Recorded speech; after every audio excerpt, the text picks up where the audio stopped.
side ಹಾಕಿ ಅಲ್ಲಿ ನಾವು ಈ ಕಡೆ ಹೋಗಿ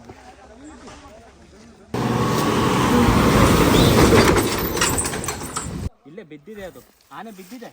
ಆನೆ ಬಿದ್ದಿದೆ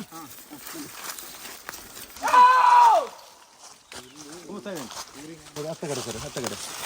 ಜಾಗ